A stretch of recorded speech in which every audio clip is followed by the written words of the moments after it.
agradecer ao Érico e Carlos Amigo pelo convite e pedir licença para tirar a paletó, porque o negócio vai esquentar aqui.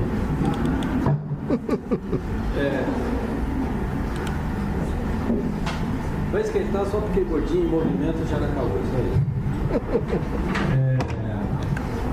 A fala do Arruda foi, digamos, na dimensão macro. A minha é mais na dimensão micro. O que eu vou apresentar resulta de um trabalho que eu estou ajudando a CNI a fazer, que tem a ver com na realidade, é sobre difusão da 4.0. O Arruda se referiu ao estudo 2027 da CNI. Aquele estudo, Indústria 2027, tinha por objetivo identificar os impactos na indústria brasileira das inovações disruptivas. Então, identificou inovações disruptivas e como é que isso rebate na nossa indústria. Portanto, está muito, digamos assim, no campo da inovação. Esse trabalho que eu vou trazer para discutir com os senhores, ele está no campo da difusão, o espraiamento das tecnologias da 4.0 na indústria brasileira. Então, eu digo, ele está mais no nível micro do que foi a fala do Arruda e no campo, principalmente, da difusão de tecnologias. Vamos lá. Esse mundo da 4.0 é um novo estágio de desenvolvimento da indústria, onde nós temos uma série de tecnologias chamadas tecnologias habilitadoras da indústria 4.0, ou tecnologias que eu estou dizendo aqui associadas à indústria 4.0. Eu não vou me referir a cada uma delas, porque eu suponho que isso aqui vocês já discutiram hoje de manhã, e algumas delas também o Arruda mencionou. Então eu não vou ficar falando de cada uma delas, ok? Mas enfim, tenhamos na cabeça que aqui eu tenho um conjunto de tecnologias. Eu tenho um conjunto de tecnologias que vão gerar esse novo movimento, esse novo estágio de desenvolvimento da indústria no mundo e no Brasil. Algumas dessas tecnologias não são novas. Nem tudo que está ali é coisa nova. Por exemplo, máquinas conectadas, robótica, isso tem há muito tempo, isso aqui não é novidade. Algumas outras tecnologias, sim, eu diria, podemos encarar como novas, como é o caso de inteligência artificial, manufatura aditiva e novos materiais que inclusive dão sustentação aditiva, por exemplo, com materiais para serem depositados em processos de construção de partes, peças, componentes, novos materiais de aplicação na área eletrônica, enfim. Eu tenho aqui algumas tecnologias, sim, eu diria que são novas. E tenho outras que estão em condições mais favoráveis de difusão, como sensores e a computação de grandes bases de dados, de processamento de grandes bases de dados. A grande novidade é a gente integrar tudo isso. Eu acho que essa é a novidade da 4.0. Sobretudo, é a integração de várias dessas tecnologias. E só para a gente deixar uma questão, para depois a gente aprofundar, não há uma única pessoa e provavelmente não haja uma única organização que tenha conhecimento sobre todas aquelas tecnologias. Nós estamos falando aqui de aproveitar conhecimento, capacitações que estão espalhadas em diferentes instituições, em diferentes profissionais. Eu acho que isso tem muito a ver com o que a gente vai requerer em termos de novas posturas diante de recursos humanos, de formação de recursos humanos para esse tipo de atividade industrial. Quais os impactos dessas tecnologias? Meu objeto é indústria. Eu estou preocupado com a indústria. Não vou olhar 4.0 na saúde, nem nas cidades inteligentes, nem na água. O meu objeto é a indústria. Eu tenho maior eficiência na utilização de insumos, por exemplo, de energia. Tem um trabalho da Cisco que estima que com essas tecnologias nós chegamos a ter uma economia de 18% no consumo de energia. Maior controle sobre os processos de produção. Eu tenho precisão nos processos de produção. E isto me permite maior eficiência na produção. Significa que eu tenho menores custos de produção. Ok? Então eu vou ter uma indústria mais eficiente na produção de tênis. Melhor qualidade de produtos. E sob o ponto de vista da indústria, da oferta, melhor qualidade significa redução de custo. Significa que eu tenho menos retrabalho, ou que eu utilizo mais perfeitamente, mais economicamente os recursos aplicados. Então, qualidade em produtos, sob o ponto de vista da oferta, significa redução de custos. Redução no tempo de setup de máquinas, de preparo, de programação de máquinas. As próprias máquinas têm capacidade, através de softwares que elas têm embutidos, de se autoprogramarem. Então, isso aqui também acelera o processo de produção, que significa que a gente vai produzir mais por unidade de tempo. Flexibilidade de processos produtivos, que permite menor custo, ainda que eu tenha baixa escala de produtos. Imaginem consumidores, ou de uma forma mais genérica, demandantes, fazendo as suas encomendas, fazendo os seus pedidos para uma unidade produtiva, que recebe tudo isso eletronicamente, processa, identifica os recursos necessários para produzir isto, gera ordens de compra de insumos e programa de forma eficiente, faz o planejamento da produção da forma mais eficiente possível.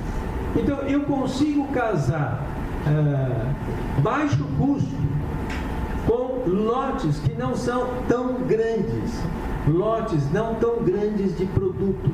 Eu consigo alguma flexibilidade no processo produtivo com redução de custo, com custos relativamente baixos. Agora, isso tudo, gente, eu consigo porque eu estou integrando comércio, estou integrando com indústria, estou integrando com as suas cadeias produtivas. E aqui, grande parte dessas conversas são entre máquinas. Máquina que recebe o pedido, que passa para a unidade produtiva, que já vai, é tudo máquina.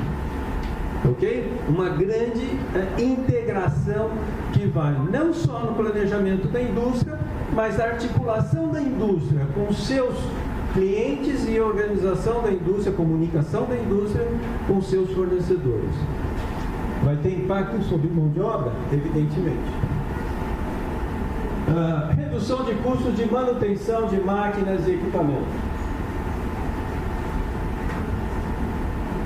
O mesmo trabalho da Cisco estima reduções de cerca de 45% nas paradas de máquina. Geralmente a gente programa, que nem no nosso carro, né? A cada 10 mil quilômetros vamos trocar o óleo do carro. Se o óleo está bom ou não está, a cada 10 mil a gente vai lá no posto e troca o óleo. Aqui não, aqui a gente tem as máquinas sendo controladas a partir de sensores que captam sinais das máquinas, de como elas estão trabalhando, o rendimento que elas dão e qual é a melhor hora para elas pararem. Porque nem todas as máquinas rodam do mesmo jeito, nem todas as máquinas trabalham o mesmo tanto, com as mesmas características, com as mesmas condições.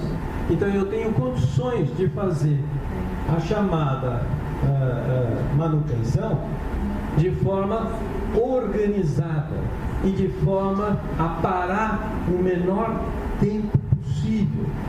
Parada de máquina, gente, significa produção zero, tá? Significa que eu parei a geração de valor. E para a indústria isso é problema. Então, se eu consigo prever qual é o melhor momento de parar, mais econômico será o meu processo. Ok?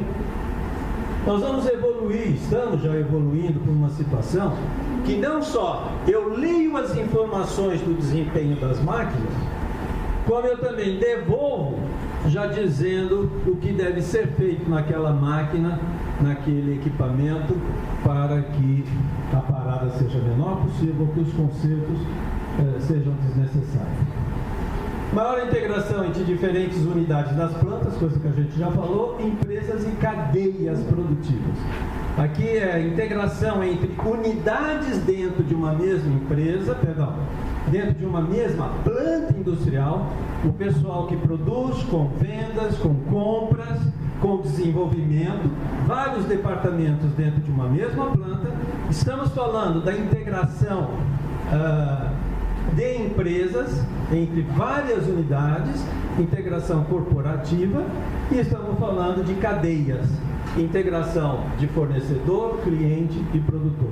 Tudo isso é possível por quê? Porque a gente tem tudo isso, todo esse segmento da atividade produtiva com sensores que estão retirando informações do processo industrial, com programas que estão associados em toda a cadeia. Pego essas informações, jogo para tratamento computacional, vai para a nuvem e eu acesso isso de qualquer dispositivo. Aquele dispositivozinho sem vergonha ali que o Arruda mostrou, ele acessa como uma empresa está rodando. E aí eu pergunto para os senhores, se o emprego de engenheiro de produção será afetado ou não. Acho que não é só a questão de que o emprego mais repetitivo, o emprego menos qualificado será afetado. Eu acho que com esta onda aqui, a gente também vai afetar emprego de alguns segmentos profissionais. A questão, me permita, do cientista de dados, eu acho que não é só o Brasil, né? O mundo inteiro tem insuficiência de cientista de dados. Redução de custos de transação. Custos de transação à medida que a informação está circulando, né? Do cliente para a empresa, da empresa para seus fornecedores, ao longo da cadeia. Isso tudo aqui azeitado reduz o custo que eu tenho de transações comerciais. É mais rápido e mais barato a gente fazer negócio. Custo de logística também reduz, porque eu planejo a forma mais eficiente de fazer a logística. Ok? Redução de custo. E logística vai ser super importante para uma série de indústrias que nós temos aqui no Brasil, que são produtoras de bens primários, transformadoras, né, de recursos naturais, de produtos naturais. A indústria de insumos básicos, por exemplo, que estão trabalhando com produtos da natureza em grande escala e que a logística é fundamental. Estávamos conversando sobre o pessoal na área, por exemplo, de mineração, que se eu conseguir um ganho de 2%, eu não sou especialista em mineração, mas eu suponho que um ganho de 2% na mineração significa um volume de recursos extremamente significativo. Um ganho que eu tenho tão baixo, em termos absolutos, é muito dinheiro que a gente consegue economizar. Redução do tempo de desenvolvimento de produtos. Se eu aplicar essas tecnologias em desenvolvimento de produtos, eu tenho redução também de custos de tempo. Essas tecnologias estão sendo utilizadas, por exemplo, no desenvolvimento de novas drogas. E aí eu consigo reduzir para chuchu toda aquela minha série de testes clínicos que eu consigo fazer.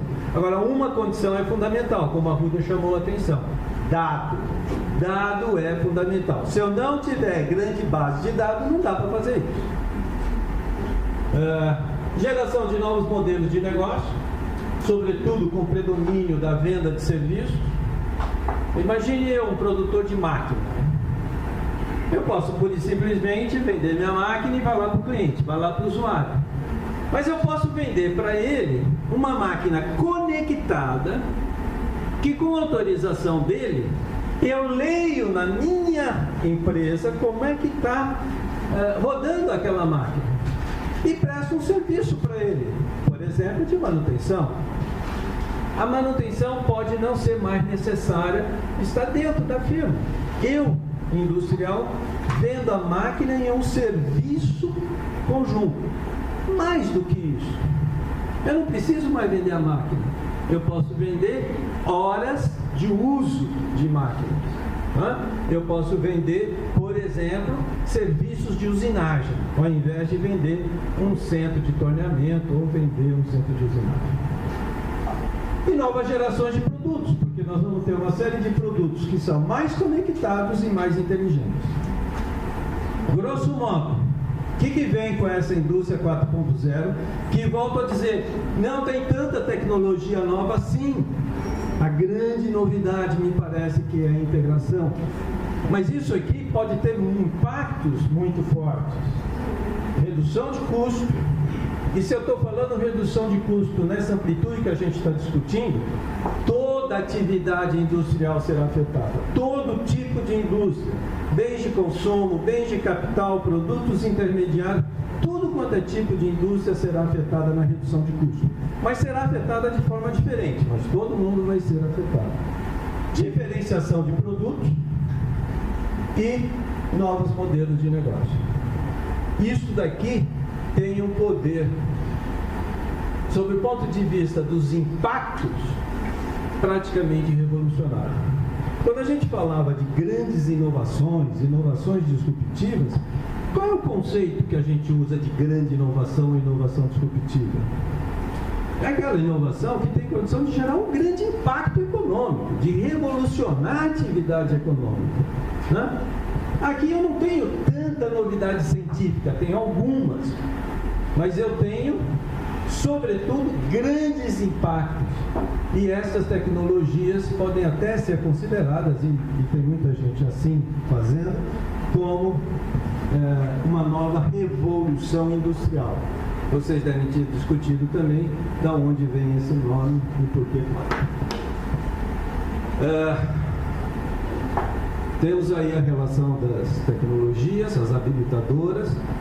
Falamos um pouquinho dos impactos dessas tecnologias. E o trabalho que a gente fez com base nesse mundo foi querer identificar, de um lado, o que a gente está chamando de oferta de soluções digitais. Quem é que oferta soluções digitais? E, de outro lado, demanda de soluções digitais. Como o meu objeto é a indústria, quem está demandando soluções digitais? Bom, é a indústria. Aqui é uma questão tautológica, né? É a própria indústria a demandante, a gente depois fala alguma coisa sobre este outro lado. Do lado da oferta de soluções digitais, para tentar entender esse monstro, a gente fez alguma simplificação e identificou 3 segmentos, grosso modo, de ofertantes. Aqui nós temos o primeiro deles, são os produtores de soluções completas. São empresas globais, sem cebolinha, de grande porte, que produzem máquinas, equipamentos, dispositivos, ou seja, hardware, e também desenvolvem software para integração digital. Nós estamos falando aqui, para dar alguns nomes, para ser alguma coisa muito familiar, nós estamos falando aqui de Siemens, nós estamos falando de GE, nós estamos falando de Rockwell, nós estamos falando de Schneider. Todos eles multinacionais, grandes corporações, e que os desenvolvimentos que eles fazem de hardware e de software é para o mundo, né? São produtos globais, ok? Geralmente seus produtos são desenvolvidos para o mundo e são considerados relativamente mais caros, mesmo porque eles são reconhecidos internacionalmente. Depois a gente fala como é que isso entra pelo lado da demanda. Os principais clientes são grandes corporações, multinacionais ou nacionais aqui no Brasil. Vamos já antecipar. No caso de multinacionais, algumas delas já vêm com a definição de fora de quem são os ofertantes.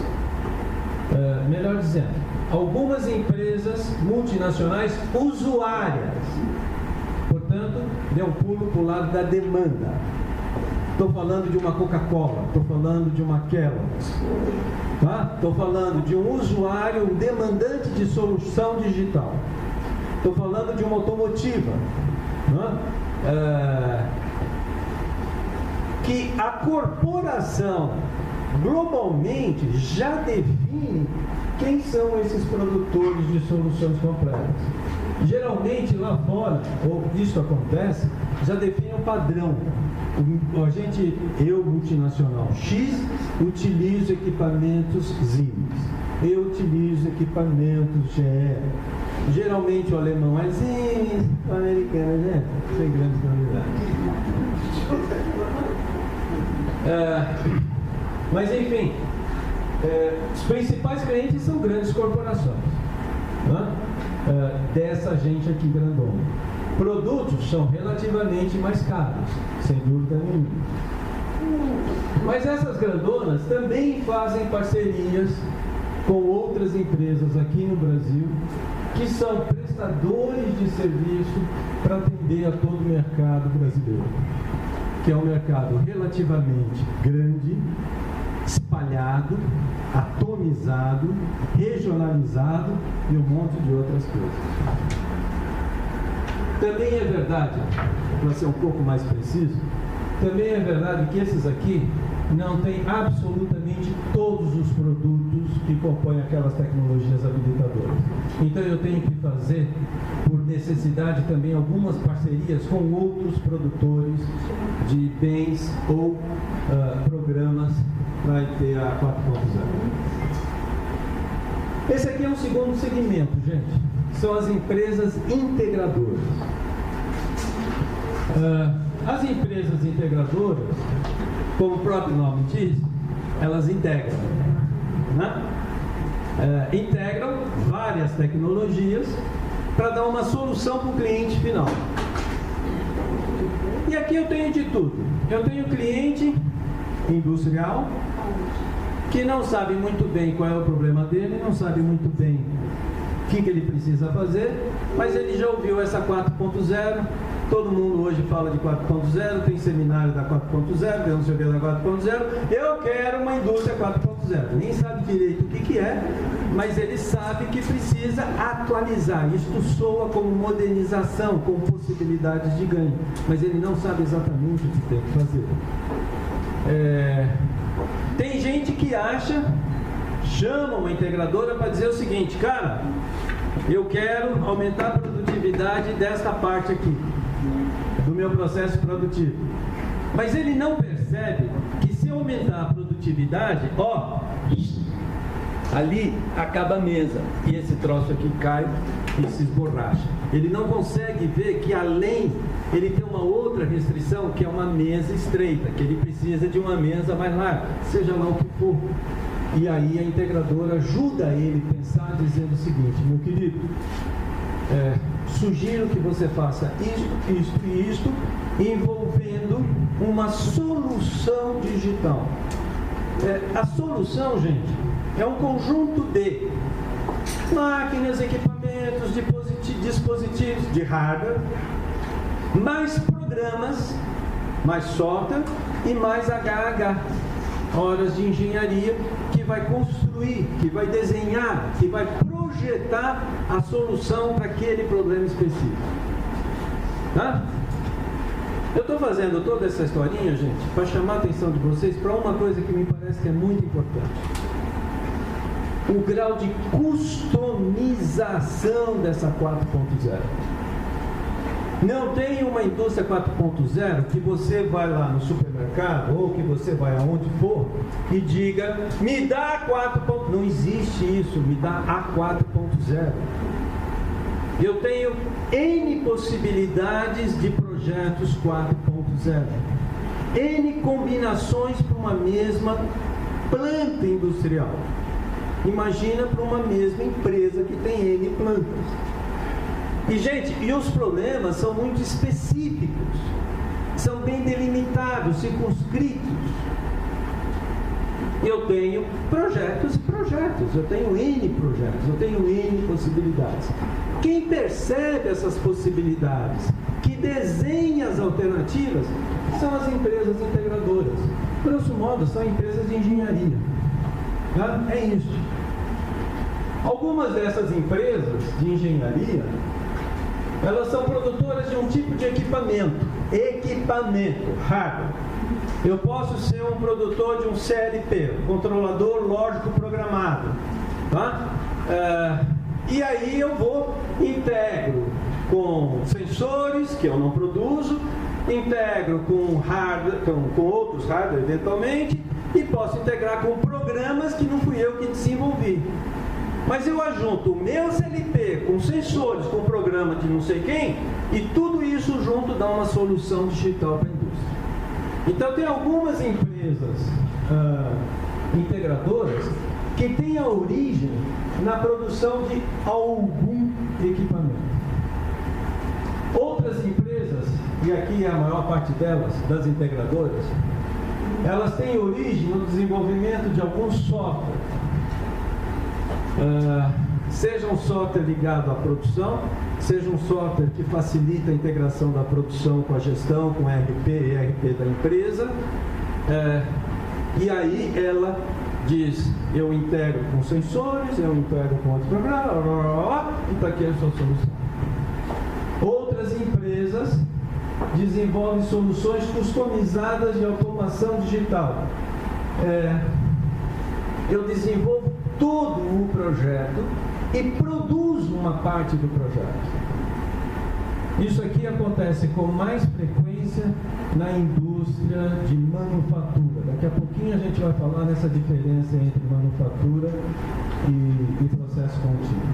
Ou empresas que são só de engenharia propriamente dita. Eu tenho diferentes origens, tá? Mas são todas elas empresas integradoras, com capacitações distintas. Eu tenho trabalhado um pouco mais com essa gente, querendo entender direito quem são essas empresas. Na maior parte são empresas nacionais, não é multinacional não. Provavelmente, quando o Brasil tiver uma taxa de investimento mais acelerada e tiver mais mercado, a gente tem integradoras multinacionais vindo para o Brasil. Hoje são poucas as integradoras estrangeiras. Predominam, 90 e não sei quantos %, são integradoras nacionais. Empresas de engenharia nacionais. Grosso modo, gente, não estamos falando de grandes empresas, não.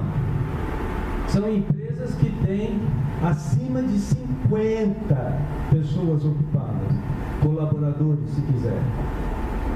Não é empresa grande, não. De 50 a 100, uma integradora com 50 a 100 pessoas ocupadas é considerada uma grande integradora. E também elas não faturam nenhuma grande fortuna, não. Se faturarem 100 milhões, é uma enorme integradora. É uma integradora muito grande. Também é verdade que as integradoras não fazem só 4.0. Tá? Elas fazem qualquer coisa. Eu faço retrofit, eu faço reforma de máquinas e eventualmente essa reforma conecta, permite, viabiliza que a minha máquina velha ponha o pé na onda 4.0. Pode ser isso. Pode ser um projeto de automação, só automação, normal, velho, caduco. Pode ser uma coisa de produção enxuta. Produção enxuta, gente. Quantos anos tem produção enxuta?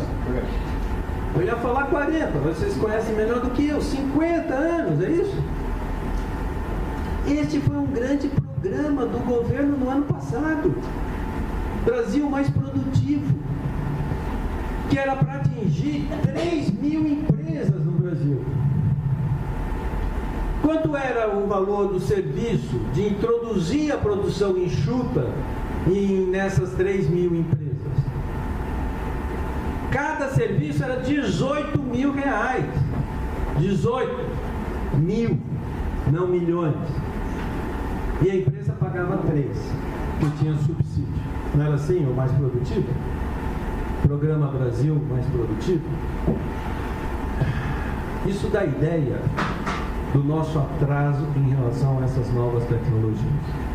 Nós temos dificuldade, nós precisamos dar subsídio de 12 mil para o projeto que custa 18 para introduzir uma coisa de 40, 50 anos, que foi desenvolvida há 40, 50 anos atrás. Se a gente não acelerar, nós vamos ficar mais distante ainda.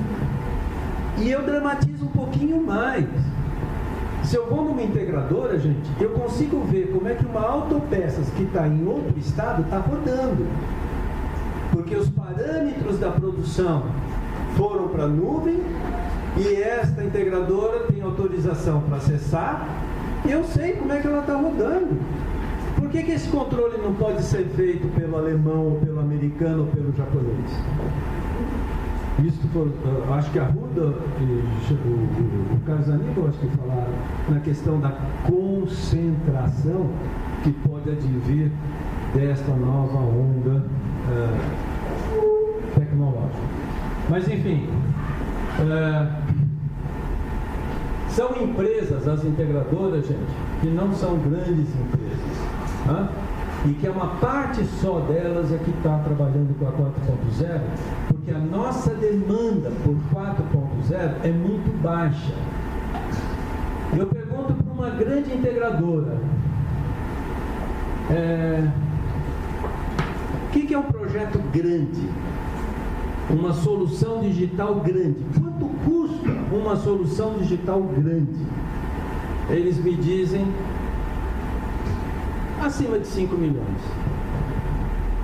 5 milhões para as empresas multinacionais grandonas. O que é 5 milhões para estas grandes empresas multinacionais grandonas? Significa, gente, que o valor de cada projeto é relativamente baixo. Tá certo que isso aqui pode estar subestimado, porque tem uma parte de hardware que não entra de integradora, que vai direto. Sei lá, eu posso comprar um robô, eu, usuário, compro o robô, e aí vem a integradora e integra o robô numa célula flexível, numa célula de produção qualquer, e aí o valor do robô não está dentro do valor da solução digital. Pode estar subestimado. Mas tem duas coisas. Primeiro, só as grandonas estão fazendo 4.0. Segundo, os projetos 4.0, eles são muito, como eu falei, muito focados, muito bem delimitados. Não são projetos grandes. Uma mesma empresa pode ter N projetos 4.0. Ok?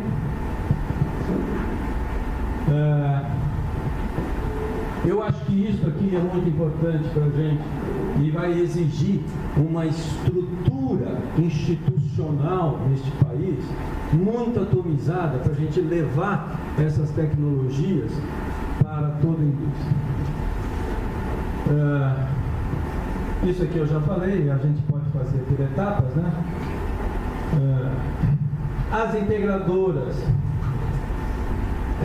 não necessariamente elas têm acordos de exclusividade com aquele primeiro segmento. Eu tenho integradora que é Solution Partner, é uma parceira de sangue daquela grandona Siemens, mas ela também é uma parceira da grandona GE e ela também é uma parceira grandona da Schneider. Então eles são parceiros das grandonas, mas não têm exclusividade com nenhuma delas. Eles fornecem vários equipamentos porque o mercado muitas vezes pode exigir um ou outro tipo de equipamento.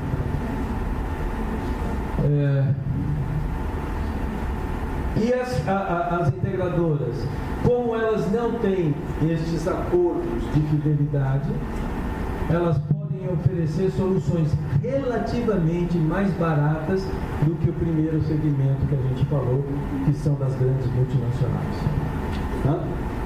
Quanto tempo eu tenho? Como está acabando? Não está digitalizado? Eu não sou aquele botãozinho. É 4.0. Humanizou. Otimismo. Faz igual faz com o trabalhador, otimismo. Mas aí é chicote no lombo, cara. Se vira. Terceiro segmento é isso aqui, são as empresas especializadas em startups. Neste mundo da 4.0, há muito espaço para startups, para as empresas novas de base tecnológica. Elas são mais leves, elas têm condições de darem soluções mais baratas, porém muito específicas, muito pontuais. Elas não conseguem fazer aquele trabalho das empresas integradoras, que pega um produto daqui, outro de lá, alguma coisa que ela faz, junta tudo isso, está aqui a solução. Não, ela faz talvez um software, ou ela desenvolve um sensor e põe o software lá dentro, mas ela não dá toda a solução. Os preços são relativamente mais baixos e elas têm alguma dificuldade para trabalhar com as empresas de maior porte. Primeiro, porque elas não têm escala. As escalas são muito distintas. Segundo, porque elas não têm um nome, não têm marca, não são reconhecidas ainda pelo mercado. Então elas têm alguma dificuldade para vender para os cidadãos. O lado da demanda. Então ali nós estávamos na oferta. São os grandões, multinacionais, as integradoras que predominam nacionais e essas pequenas e as especializadas, que são as startups. No entorno dessa gente toda, eu tenho alguns fornecedores especializados. Eu vou dizer o nome de uma empresa, porque é uma das maiores, acho que todo mundo conhece. Uma Home, Máquinas Home, que é líder de máquinas, ferramentas no Brasil. Eu não coloco em nenhum dos três. Ela não é integradora, ela não é startup e ela também não é uma grandona que tem de tudo. Tá? Mas ela produz máquina, equipamentos, centros de torneamento que vão compor eventualmente soluções. Então, girando no entorno destas, eu tenho uma série de outras empresas que são produtoras de máquinas específicas ou de alguns outros programas específicos. Eu não falei também, tem as multinacionais, uma da Sul, por exemplo, que tem plataformas de gestão. Do lado da demanda, eu queria chamar a atenção de vocês para isso aqui. Independente de questão setorial, de que setor nós estamos falando, grosso modo, eu divido para isso aqui em dois conjuntos a indústria. A indústria de fluxo contínuo de produção e a chamada manufatura, que são processos discretos de produção. Tá? Fluxo contínuo, eu estou falando da química, estou falando da farmacêutica, estou falando de papel e celulose, estou falando de siderurgia, bens intermediários de uma forma geral. Tá? Isso é a indústria de fluxo contínuo. Entra a matéria-prima lá, passa por reações químico-físicas, não sei das quantas, aquele troço não para e lá no final sai o produto. E do outro lado, eu tenho a chamada manufatura, que são as de processos discretos. Típico é automotiva. Tá? A qualquer momento você interrompe o processo produtivo, que é, grosso modo, indústria de montagem, tá? Que a gente chama de manufatura. A indústria de fluxo contínuo, ela já convive com níveis relativamente mais automatizados de digitalização, de automação digital. Tá? Grosso modo, a indústria química, siderúrgica, embora não se invista em siderurgia há muito tempo e elas já estejam desatualizadas, a automação eletrônica de processos já é maior relativamente do que eu vejo na manufatura. Têxtil, calçado, automotiva, máquina. Essa gente já está mais familiarizada com a eletrônica digital. Essa gente do fluxo contínuo geralmente tem elevada escala de produção, são empresas capital intensivo e geralmente tem alto volume de investimento. São grandonas. Tá? É diferente das cadeias que eu tenho do lado da manufatura, que eu tenho os grandões que são montadores e eu tenho uma série de fornecedores de médio e pequeno porte, com capacitações produtivas e tecnológicas bastante distintas.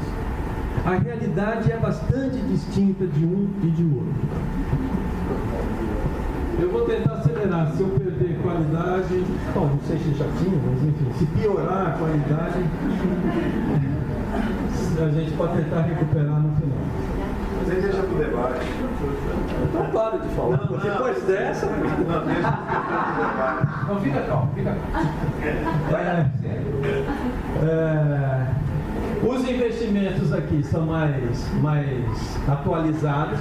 É claro que eu vou encontrar a exceção dos dois lados. Se eu falo de fluxo contínuo, eu tenho uma indústria de cerâmica que é um atraso terrível.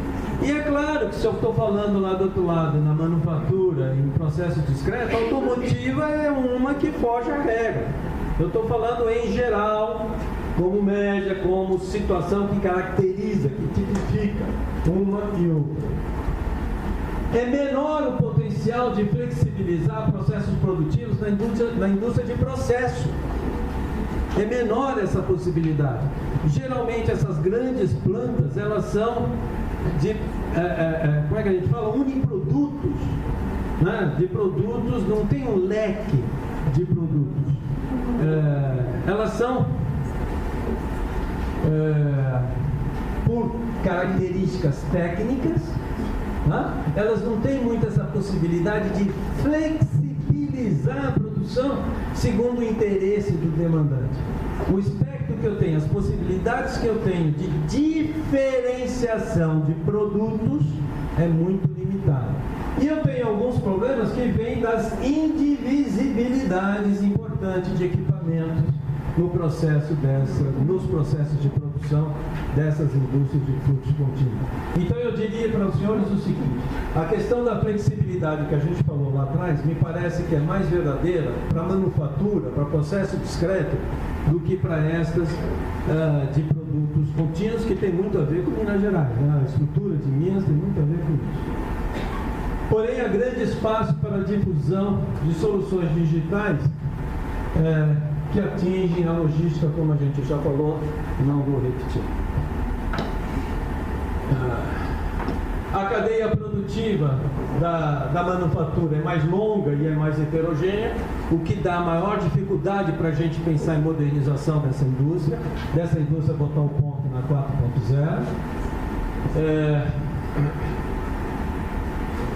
A automação eletrônica está muito mais atrasada, como eu falei para vocês há pouco. Nós estamos na difusão da produção enxuta, lean, de 40, 50 anos atrás. Enfim, eu acho que aqui não tem mais novidade não. Esse ponto também é importante, gente. Integração na montagem com seus fornecedores e com seus clientes. Aqui eu acho que a gente tem uma baita possibilidade de trabalhar, de avançar. Pegar empresas âncora, como são chamadas as grandonas, e de alguma forma forçar, ou forçar é meio autoritário, é meio bravo. Está moderno. Está moderno. Então vamos lá. Prender os caras que não fizerem na cadeia. Arranha fuzil digital. Eu estou dizendo o seguinte, cadeia produtiva é complicado, né? O que eu quero dizer aqui... Ninguém vai ficar de graça na cadeia, não tem que produzir. É isso aí. Já foi, eficiência em logística já falando, novos modelos de negócio já falamos, e prestar serviços a gente já falou, da possibilidade da gente ter grandes mudanças em modelos de negócio. Quando eu vou para esse final de apresentação, 3 ou 4 últimos slides falando de disseminação, aqui eu estou caminhando para a linha de política. Você já vai? O pessoal quer falar com você. O Carlos responde. Me desculpa, não, senhor, acabei invadindo o tempo do debate. Pessoal, obrigado, foi um prazer. Eu deixei meu material aí. Eu quero agradecer ao Arruda pela presença dele, uma brilhante palestra, né, e espero que volte sempre. Né, estou à disposição aí do Hélio. Valeu demais, foi muito bom. Roberto, adorei. Obrigado. Muito bom.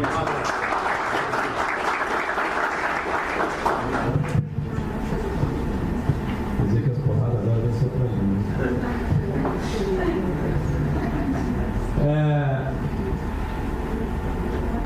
Eu acho que isso aqui é um problema para a gente. Grosso modo, pessoal, a indústria dos grandões não precisa de muita coisa. Eles têm informação, eles têm acesso às tecnologias, eles têm capital para investir. Tá? Eu diria que o foco das nossas políticas deve estar nas empresas, que eu vou dizer aqui, médias e pequenas, das empresas de relativamente menor porte. E que elas são muito importantes para todas as cadeias, mas principalmente nas cadeias de manufatura, que nós estamos mais atrasados ainda. Pena o Arruda ter saído. Ele estava falando das iniciativas que a gente teve no governo de 4.0. O Arruda foi parcimonioso. Ele colocou 4 menções. Eu colocaria mais 4 que ele não falou. Tem a BDI com o Sebrae, o projeto da BDI com o Sebrae. O MCTI tem 2. Uma de uma secretaria, a Secretaria de Tecnologia, outra de outra secretaria, que é de eletrônica, que é digital agora. Né? E eu tenho uma terceira iniciativa do MCTIC com o BNDES no projeto Internet das Coisas. Grosso modo, eu consigo ver só no MCTIC 3 iniciativas de 4.0. Consigo ver no MDIC 2 iniciativas, com a BDI 3 iniciativas de 4.0. Gente, o assunto 4.0 é tão importante que, vejam os senhores, a gente tem 8, 9 planos de 4.0. Né? Quem tem 8, 9 planos, tem quantos planos para valer? Nenhum. Essa é a nossa realidade. Não temos nada. Está cheio de... Um mesmo ministério tem 3 planos e não conversa com o outro. É brincadeira esse troço. A gente precisa sim de um plano de 4.0 com uma iniciativa nacional. E aí eu integraria a minha conversa mole aqui de difusão com a conversa de inovação, de desenvolvimento, da gente encontrar espaços de produtos, serviços e software para o Brasil desenvolver coisas inovadoras, propriamente dita. Porque hoje a gente olha esse mundo da 4.0, é tudo importado. Tudo quanto é robô, quase tudo quanto é robô é importado. O Nuke, ABB e qual é o outro que predomina? A Cuca. Você olha CLPs, sim, a portadinha da Altos, lá no Rio Grande do Sul, transpira demais para sair com meio CLP no mercado. O software é da SO, olha que nome bonito, da SO. Tem muito pouca coisa que é nacional, mas há espaço. E aí não dá para cada um ficar brincando de querer achar um espaço. Você tem que unir e ter um programa nacional de difusão e inovação nesse campo da 4.0. Vamos embora. Nesse campo da difusão, eu digo que nós precisamos de políticas, tanto de oferta quanto de demanda. Políticas de demanda para a indústria, tá? Por um lado é informação, levar informação para essa gente. E quanto menor a empresa, maior é a necessidade de informação sobre o que é a 4.0, as possibilidades e impactos possíveis. De outra parte, Assim, além da informação, é importante financiamento. Tá? Infelizmente, nós estamos caminhando para o lado oposto, caminhando numa trajetória não muito virtuosa, né? Colocando para o investimento taxa de juros mais elevada. Hoje a gente está trabalhando com taxas de juros para investimento da ordem de 14%, com margens da empresa que estão próximas a 5%. Quer dizer, para ganhar 5%, você tem que tomar em investimento que pagou a 14%. Se está falando de capital de giro, e eu estou falando tudo aqui, gente, de empréstimo público, não que você consegue no banco privado. Capital de giro está na ordem de 18%, 20%. Então, as taxas de juros, embora elas tenham reduzido nominalmente, ainda elas estão muito elevadas, principalmente diante das margens que estão sendo praticadas pelo setor industrial. E para investir, você precisa ter o financiamento. No caso da difusão, gente, eu dei alguns exemplos de impactos que essa 4.0 tem. Economia de 18% na energia, 40% e não sei quantos por cento na parada. Gente, esses projetos, eles geram um fluxo de receita que paga facilmente o teu empréstimo. Eu diria, aqui o que a gente precisa é definir o funding, da onde vai sair dinheiro para fazer isso, e tanto o FINEP quanto o BNDES diz para a gente que tem dinheiro sobrando, o que falta é projeto nas agências públicas de governo, e precisa uma atuação, um programa, uma ação adequada para esse tipo de gente. Com carência de 12, 24 meses, Finame, se eu não me engano, a carência é 24 meses, eu não estou falando nenhuma novidade. Se eu tiver carência de 12, 18 meses, gente, eu pago o investimento na 4.0 com o que eu vou ganhar na economia, né, na redução de custos e no ganho de produtividade. A equação aqui ela é simples de ser resolvida, me parece que é relativamente simples de ser resolvida. A gente vai tentar, que eu estou falando, CNI, a gente vai tentar uma ação articulada aqui com o BDNG, aqui em Minas, com o BDNG, para fazer um piloto, para ver se a gente consegue acelerar isso aqui em Minas. Vamos fazer também com o BRDS, ver se consegue fazer isso na região sul. Vou pular alguma coisa aí por conta da hora. Do lado da oferta eu não falei, né, gente? Do lado da oferta eu acho que nós precisamos capacitar, sobretudo as empresas integradoras. As integradoras, elas são formadas por engenheiros, muitos engenheiros que saíram da indústria em alguns anos atrás. Essas empresas são relativamente novas, elas têm 10 anos de vida. Nós precisamos arejar essas empresas, capacitar, eventualmente fazer cooperação com o exterior, atualizar e aprender a vender. Esses engenheiros sabem fazer a venda técnica, mas não sabem fazer a venda comercial. Por conta deste trabalho, eu tenho conversado com muitas integradoras. Quando você pergunta sobre financiamento para 4.0, os engenheiros não sabem nada, não têm ideia do que existe. E alguma coisa existe, mas a gente não está sabendo vender, não está sabendo se colocar. Né? E por fim, eu queria chamar a atenção disso aqui. Antes do projeto 4.0, eu tenho que o Arruda chamou a atenção. Eu tenho que fazer isso aqui. Um plano da empresa que é estratégico, de acordo com o objetivo estratégico da empresa, um plano de digitalização.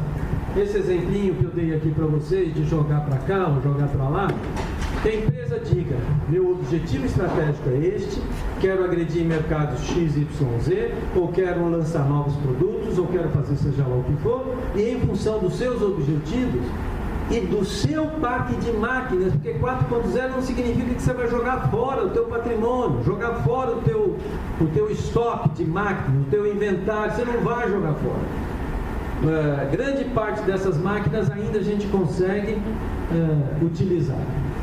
A cara do Carlos amigo é preparar, né? Não, é preocupação. Preocupação com a hora. E a outra coisa é isso aqui, gente, que a gente estava falando de usar as empresas amplas.